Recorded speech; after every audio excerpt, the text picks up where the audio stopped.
Hello student, आप सभी का मेरे यूट्यूब चैनल पर मैं रोशनी गौतम स्वागत करती हूँ। DSSB 2024 को टारगेट करते हुए मैं आपकी तैयारी करने के लिए सारे लेक्चर लेके आ रही हूँ। तो चैनल पर नए होंगे तो चैनल को सब्सक्राइब कर दीजिएगा, बेल आइकन दबा दीजिएगा। तो चलिए स्टूडेंट, माइक्रो इकोनॉमी के लेक्चर में स्टार्ट करते हैं लेक्चर 7 में। इससे पहले बहुत सारे लेक्चर मैंने डाल दिए हैं, अगर नहीं देखा है तो देख लीजिएगा, प्लेलिस्ट में आपको मिल जाएगा। और टेलीग्राम को ज्वाइन कर लीजिएगा, आपके लिए इम्पॉर्टेंट रहेगा। तो चलिए स्टूडेंट स्टार्ट करते हैं। अगर हम प्रोडक्शन फंक्शन की डेफिनेशन, आज जो हम इससे पहले हमने कॉस्ट की बात करी थी, राइट। शॉर्ट ट्रेडिशनल कॉस्ट क्या होता है, शॉर्ट रन मॉडर्न थ्योरी क्या होती है कॉस्ट की, जो कि बेसिकली स्टूडेंट को नहीं पता होता है। तो बहुत कुछ बताया है, उसको आप जो डेफिनेटली देखेंगे। तो चलिए आज हम प्रोडक्शन बात करते हैं। और आज जो प्रोडक्शन की बात करेंगे बेसिकली हम वेरिएबल प्रपोर्शन के बारे में ज़्यादा हम फोकस करेंगे। तो प्रोडक्शन फंक्शन क्या बताता है आपको, functional relationship between output of a commodity and various input. Basically अगर मैं बिल्कुल लेमैन लैंग्वेज में बताऊं तो आपका प्रोडक्शन फंक्शन बताता है technical relationship between input and output. Okay, अब इसको हम डिफाइन कैसे करते हैं। Q is a function of labour and capital. Q आपका आउटपुट हो गया और ये इनपुट होता है। थोड़ा सा और डेप्थ में जाए तो जान लीजिए, इसको बोलते हैं डिपेंडेंट वेरिएबल, और राइट हैंड साइड जो होता है उसको बोलते हैं इंडिपेंडेंट वेरिएबल, राइट। इसको भी आपसे पूछ सकते हैं, राइट, क्योंकि बहुत डिफिकल्ट हो रहा है पेपर, तो अपने आप को वर्ड्स के लिए तैयार करें। तो प्रोडक्शन फंक्शन का डेफिनेशन आपको मालूम हो गया। अब चलेंगे, दो टाइप के होते हैं, शॉर्ट रन भी होता है, लॉन्ग रन भी होता है।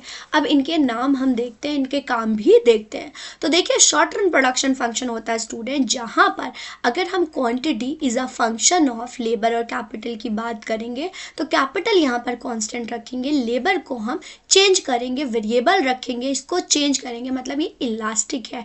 ओके, और कैपिटल क्या है, इन इलास्टिक है। तो some factor of production are a fix while some factor of production are variable. Variable मतलब कुछ नहीं होता है, इसको चेंज बोलते हैं, चेंज कर सकते हैं, राइट। तो होता है शॉर्ट रन। शॉर्ट रन को हम लॉ ऑफ वेरिएबल प्रपोर्शन भी बोलते हैं और law of return two factor बोलते हैं। रिटर्न टू फैक्टर याद रखिएगा। ओके, वेरिएबल प्रपोर्शन बोलते हैं। लॉन्ग रन में हमारा लॉन्ग रन हो जाता है, तो यहाँ पर सारे इनपुट जितने भी फैक्टर होते हैं, अगर हम quantity is a function of labour and capital की बात करेंगे, ओके, तो यहाँ पर लेबर भी चेंज होगा और कैपिटल भी चेंज होगा। ओके, लॉन्ग रन बोलते हैं।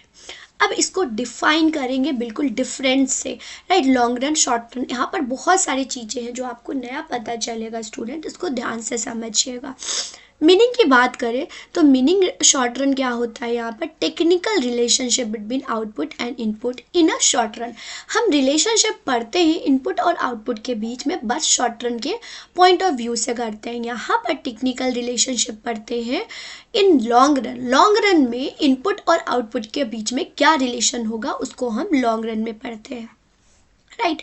शॉर्ट रन प्रोडक्शन फंक्शन को हम वेरिएबल प्रपोर्शन बोलते हैं, टाइप ऑफ, जहां पर capital labour ratio, okay, capital by labour, जैसे K बाय L रेशो जो होता है स्टूडेंट वो चेंज होता है, इसका रेशो चेंज होता है, पॉइंट टू बी नोटेड। यहाँ पर कैपिटल बाय लेबर रेशो क्या होती है, कांस्टेंट, डू नॉट चेंज, यहाँ पर चेंज नहीं होती है। ओके, अगर लॉ एप्लीकेबल की बात करें तो यहाँ पर return two factor, law of variable proportion भी इसको बोलते हैं। यहाँ पर रिटर्न टू स्केल बोलते हैं, law of return to scale. Curve very important है, एक यहाँ पर याद रखिएगा, रेशो में क्या होता है, और दूसरा यहाँ पर कर्व। कर्व की बात करें तो शॉर्ट रन में आपका हॉरिजॉन्टल टू एक्स एक्सिस होता है, वाई हॉरिजॉन्टल टू एक्स होता है, क्योंकि लेबर हम यहाँ पर चेंज कर रहे हैं, कैपिटल हम यहाँ पे फिक्स रख रहे हैं। तो ये चेंज क्या हो रहा है, लेबर चेंज हो रहा है, कैपिटल तो फिक्स्ड है, कांस्टेंट। तो ये हॉरिजॉन्टल टू एक्स एक्सिस होता है, पैरेलल लाइन होती है। और ये लॉन्ग रन की बात करें तो अपवर्ड स्लोपिंग होती हैं। याद रखिएगा, कभी कभी जब एग्ज़ाम हम बैठते हैं तो हमें मालूम नहीं होता, ये सब छोटी छोटी चीज़ें हम पजल हो जाते हैं, राइट। अब यहाँ पर अपवर्ड क्यों होगा, क्योंकि लेबर एंड कैपिटल दोनों को हम चेंज कर सकते हैं। यहाँ पर वन लेंड, जो लेंड होता है वो फिक्स होता है, अदर लेबर वेरिएबल्स होता है। आप बोलेंगे मैम अभी हम कैपिटल की बात कर रहे थे, लेंड क्यों ले लिया इन्होंने। तो स्टूडेंट आपकी मर्जी है, हम क्या ले रहे हैं, लेबर और कैपिटल ही ले रहे हैं। अगर आप चाहेंगे तो आप सब कुछ ले सकते हैं, लैंड ले सकते हैं, कैपिटल ले सकते हैं, लेबर ले सकते हैं, एंटरप्रेन्योर ले सकते हैं, for the simplicity, right, simplicity हो जाए। और हम एक ही क्वाड्रेंट को यूज़ करते हैं, बेसिकली 4 क्वाड्रेंट को यूज़ नहीं करते हैं।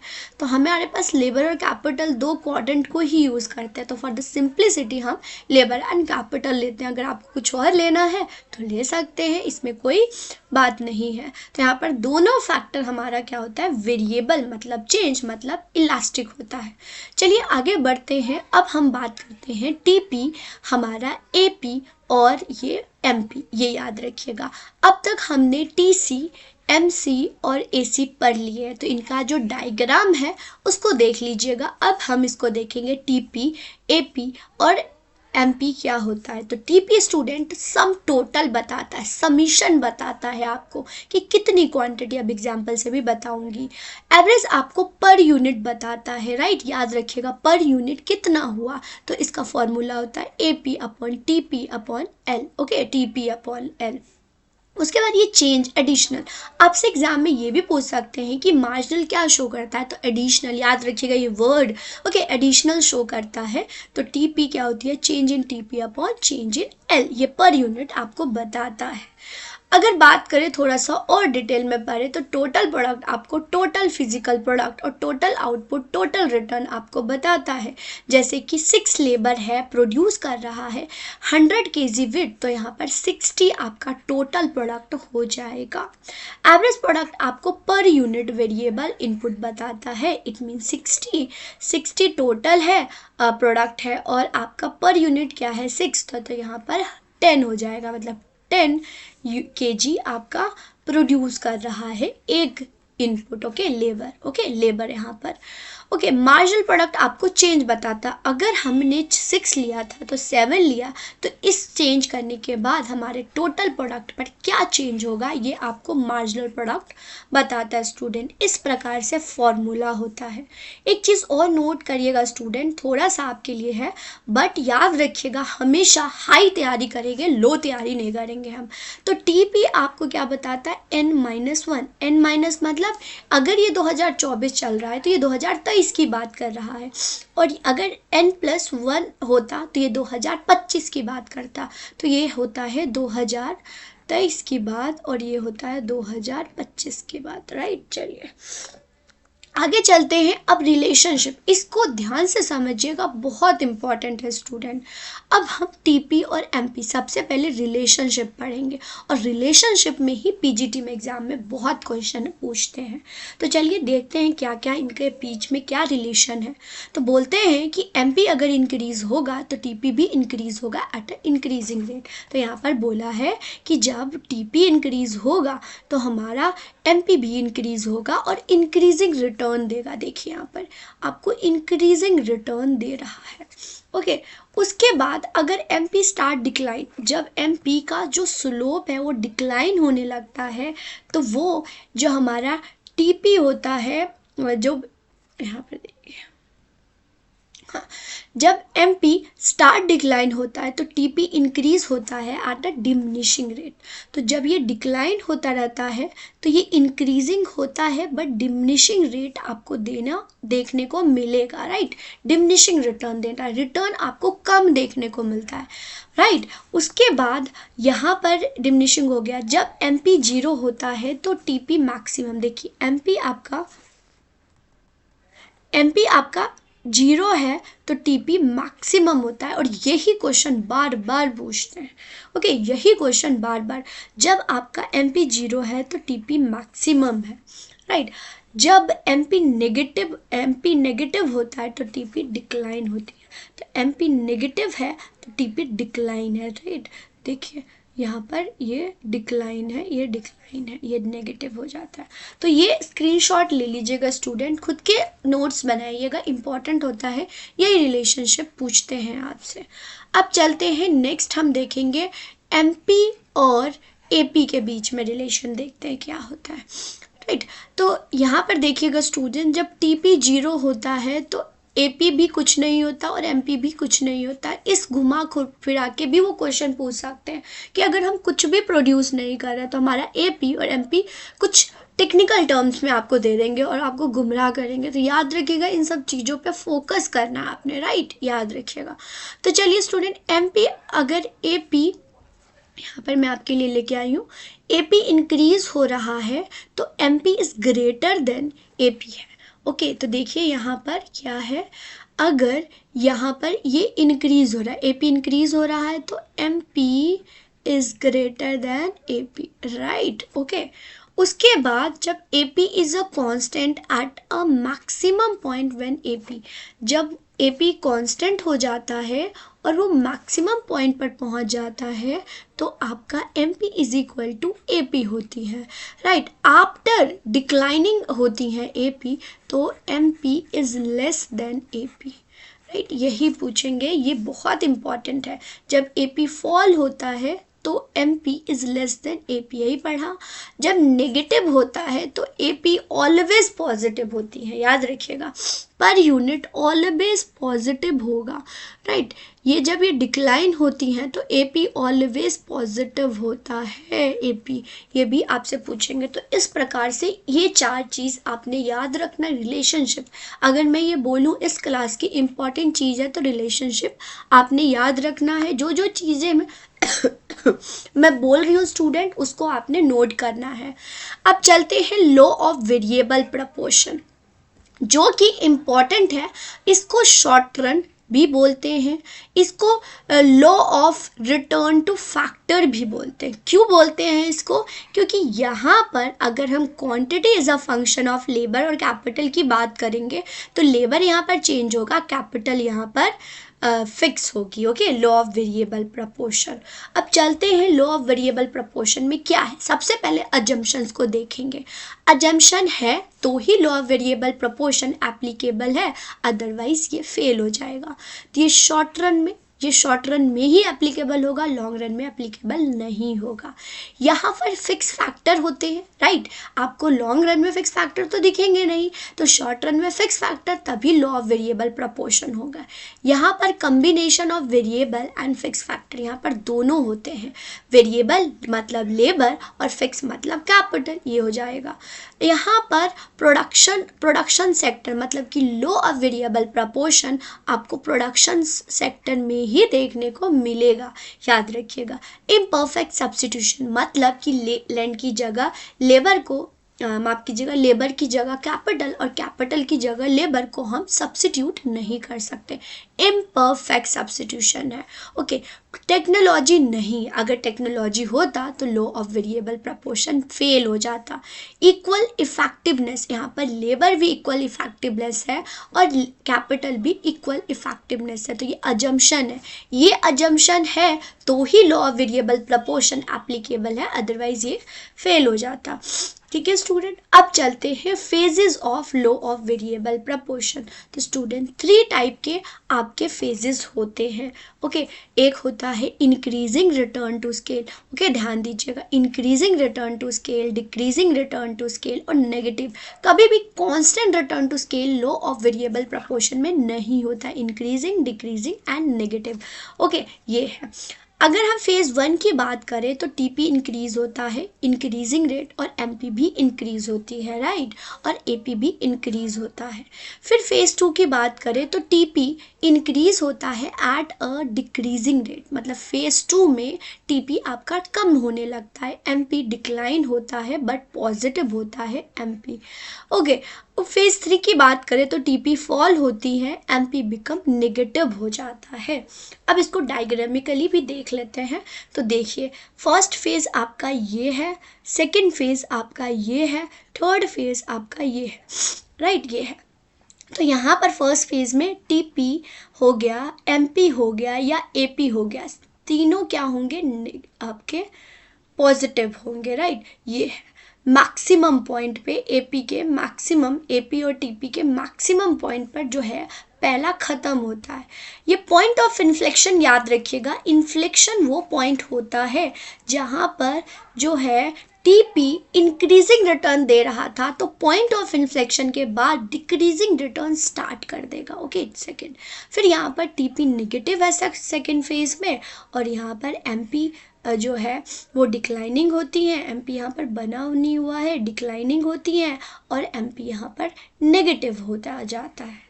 अब देखेंगे स्टूडेंट की फर्स्ट सेकंड थर्ड स्टेज में क्या क्या होता है, ये भी देखिए यहाँ पर लिखा हुआ है। पहला आपको इंक्रीजिंग रिटर्न टू फैक्टर देता है, मतलब कि यहाँ पर और भी चीज़ें आप प्रोड्यूस कर रहे हो, राइट। ये है यहाँ पर TP increasing at increasing rate होता है, एमपी भी इंक्रीजिंग होता है। यहाँ पर जो है हम फिक्स फैक्टर को और भी यूटिलाइज कर सकते हैं, right. Efficient use of fix factor हम कर सकते हैं वेरिएबल फैक्टर, कम वेरिएबल फैक्टर को इस्तेमाल करके हम फिक्स फैक्टर को ज़्यादा इस्तेमाल कर सकते हैं। जो first increasing return two factor होता है वो पॉइंट ऑफ इन्फ्लेक्शन पर ख़त्म होता है। ओके, पॉइंट ऑफ इन्फ्लेक्शन पे ख़त्म होता है। और याद रखिएगा जो इंक्रीजिंग रिटर्न होती हैं वो AP is equal to MP पर ख़त्म होता है। ओके, इस पॉइंट के बाद आपकी डिक्रीजिंग रिटर्न टू स्टार्ट हो जाता है, जहाँ पर TP इंक्रीजिंग होता है, डिक्रीजिंग रेट पर MP नेगेटिव होता है बट पॉजिटिव होती हैं, AP भी डिक्लाइन करने लगता है। Okay, after a certain point यहाँ पर क्या होती है, AP आपका 0 हो जाता है। याद रखिएगा सेकेंड डिक्रीजिंग रिटर्न कब खत्म होता है, जब MP इज इक्वल टू 0 होता है। ये लास्ट पॉइंट होती है, ये लास्ट पॉइंट होता है और यहाँ पर लास्ट पॉइंट होता है, राइट। नेगेटिव बात करें तो यहाँ पर TP भी फॉल होता है, MP नेगेटिव होती हैं और AP भी फॉल होता है, राइट। AP भी फॉल होता है। यहाँ पर आप फिक्स फैक्टर पर अगर वेरिएबल फैक्टर लगाओगे तो वो आपको डिमिनिशिंग रिटर्न देगा, राइट। यहाँ पर टेक्निकल एफिशिएंसी होती है, याद रखिएगा, राइट। अब बात करेंगे कि रैशनल ये पूछते हैं हर बार और आप सभी को मालूम भी होगा, मतलब कि एक जो प्रोड्यूसर है वो कौन से फेज में ज़्यादा प्रोड्यूस करना चाहेगा, मतलब रैशनल कंज्यूमर माफ कीजिएगा प्रोड्यूसर कौन सा होगा, तो वो स्टूडेंट होगा सेकेंड फेज पे, right. Second phase is a ideal production होती है, क्योंकि यहाँ पर और ज़्यादा फर्स्ट फेज में हम और ज़्यादा प्रोड्यूस कर सकते हैं क्योंकि फिक्स फैक्टर हमारा बहुत ज़्यादा एफिशिएंट होता है। यहाँ पर अगर आप करोगे फिक्स फैक्टर पर वेरिएबल फैक्टर लगाओगे तो आपको नेगेटिव रिटर्न टू स्केल देगा, राइट। थोड़ा सा मैं यहाँ पर डायग्राम भी आपको नेक्स्ट लेक्चर में शो कर दूंगी, ये है। उसके बाद यहाँ पर देखिए थोड़ा सा और रीजन ऑफ वेरिएबल प्रपोर्शन। अब इंक्रीजिंग रिटर्न टू फैक्टर क्यों है, यहाँ पर efficient use of fix factor जो कि मैंने आपको बताया, यहाँ पर इंक्रीज एफिशिएंसी चाहे फिक्स फैक्टर हो वेरिएबल, तो यहाँ पर ज़्यादा हम प्रोड्यूस कर सकते हैं।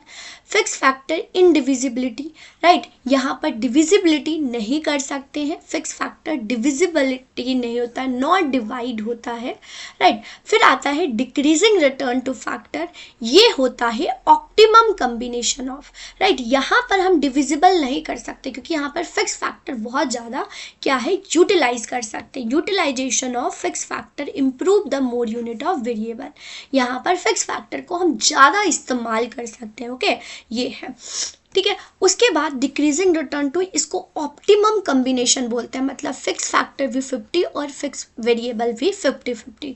यहाँ पर ओवर यूटिलाइजेशन ऑफ रिसोर्सेज, यहाँ क्या था under utilization of resources, over हम नहीं बोलेंगे, ऑप्टिमम ही लिखिएगा, ऑप्टिमम यूटिलाइजेशन ऑफ रिसोर्सेज होगा।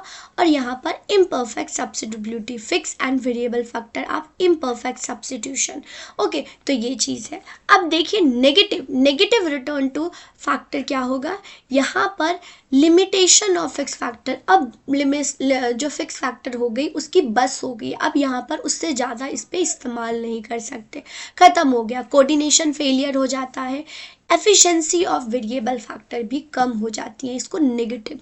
इसीलिए जो सेकेंड फेज होता है स्टूडेंट, वो ऑप्टिमम यूटिलाइजेशन ऑफ फैक्टर होता है, और यही एक आइडियल होती है जहाँ पर प्रोड्यूसर, एक रैशनल प्रोड्यूसर इस फेज को ऑप्टिमम यूटिलाइज कर सकता है और इस पे ऑपरेट करता है सेकेंड में। राइट स्टूडेंट, तो यहाँ पर हमने देखा लॉ ऑफ वेरिएबल प्रपोर्शन याद रखिएगा, रिलेशनशिप याद रखिएगा, नोट्स बना लीजिएगा। थोड़े बहुत चीज़ें रह गई है वो मैं नेक्स्ट लेक्चर में आपको बता दूंगी। राइट, नेक्स्ट लेक्चर को भी कंटिन्यू देखिएगा, सीक्वेंस पे देखिएगा। तो ओके स्टूडेंट, आज की क्लास को इतना ही। चैनल पर नए होंगे तो चैनल को सब्सक्राइब कर दीजिएगा, बेल आइकन दबा दीजिएगा। आप सभी का धन्यवाद।